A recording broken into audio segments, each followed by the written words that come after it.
Let's talk about this.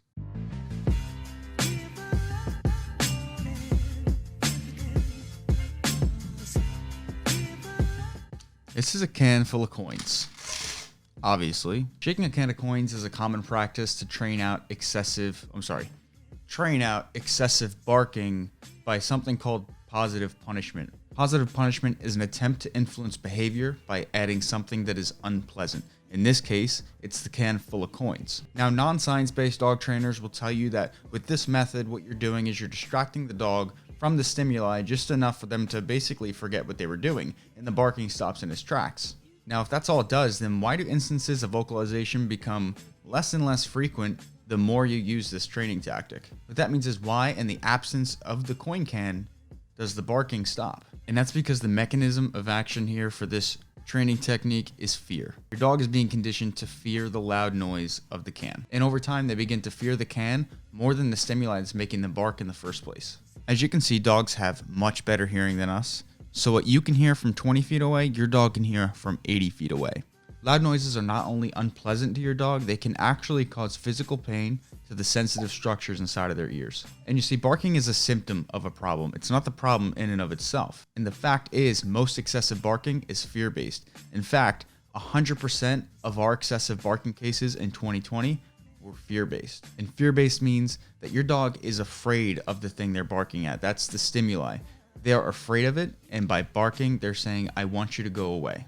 Most dogs have been conditioned to bark in response to stimuli as a result of the phenomenon known as mailman syndrome. And what mailman syndrome is think about it. 6 days a week, you get mail delivered. The mailman comes to your mailbox. Your dog sees them through the window, and then they begin to bark. They're reacting to them.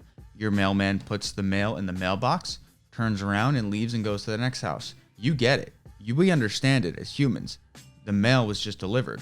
For your dog, they just had the biggest victory of their life.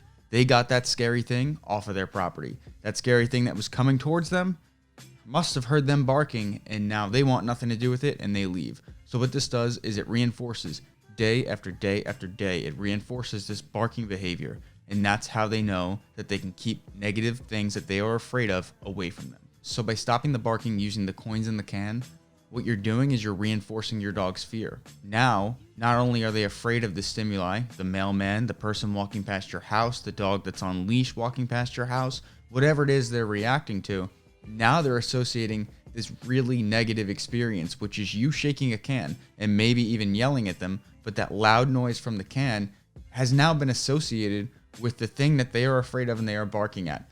All you've done is you've reinforced their fear. You've given them even more reason to fear that thing.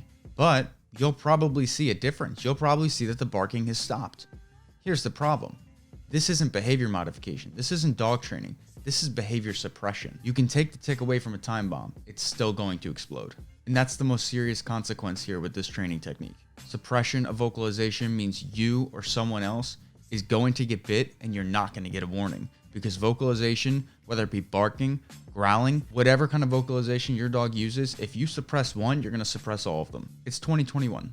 Let's start popularizing counter-conditioning and other science-based methods that'll treat the root of the problem as to why your dog is barking instead of using these outdated, archaic, cruel means to just get the result that you want to get. Excessive barking needs to be addressed at the root of the problem. Remember, what comes fast does not last, and that's especially true when it comes to dog training. That's all we have for this one. Please like, subscribe, share with a friend if you know somebody who has a dog that is barking excessively, and also check out our podcast, Pawsome University Podcast. We did an entire episode on why your dog is barking and how to stop it. And of course, you could always reach out to us, pawsomeuniversity.com, or email us, pawsomeuniversity@gmail.com, with any of your questions, and we'll do our best to help you. Until the next one, class dismissed.